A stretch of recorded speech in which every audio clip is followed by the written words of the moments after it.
Hello viewers, আসসালামু আলাইকুম। তো আপনারা কেমন আছেন? আশা করি অনেকেই ভালো আছেন। তো আজকের ভিডিওতে ইংরেজিতে কথা বলবো কিভাবে। স্বপ্ন, এটার ইংরেজি অর্থ হচ্ছে ড্রিম। ড্রিম অর্থাৎ স্বপ্ন। আমার একটি বড় স্বপ্ন আছে। I have a big dream. I have a big dream অর্থাৎ আমার একটি বড় স্বপ্ন আছে। আমার স্বপ্ন একজন ডাক্তার হওয়া। My dream is to become a doctor. My dream is to become a doctor অর্থাৎ আমার স্বপ্ন একজন ডাক্তার হওয়া। বড় স্বপ্ন দেখো। Dream big.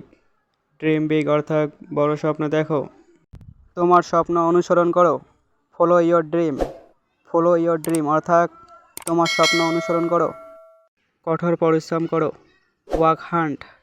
ওয়ার্ক হান্ড অর্থাৎ কঠোর পরিশ্রম করো। তোমার স্বপ্ন পূরণ করো। Achieve your dream. Achieve your dream অর্থাৎ তোমার স্বপ্ন পূরণ করো। তার স্বপ্ন সত্যি হয়েছে। His dream came true. His dream came true অর্থাৎ তার স্বপ্ন সত্যি হয়েছে। প্রত্যেকেরই একটি স্বপ্ন আছে। Everyone has a dream. Everyone has a dream অর্থাৎ প্রত্যেকেরই একটি স্বপ্ন আছে। কখনোই তোমার স্বপ্ন ছেড়ে দিও না। Never give up on your dream. Never give up on your dream অর্থাৎ কখনোই তোমার স্বপ্ন ছেড়ে দিও না। আশা করি ভিডিওটা ভালো লেগেছে। ভিডিওটা ভালো লাগলে একটা লাইক করে দেবেন আর চ্যানেলটা সাবস্ক্রাইব করে দেবেন।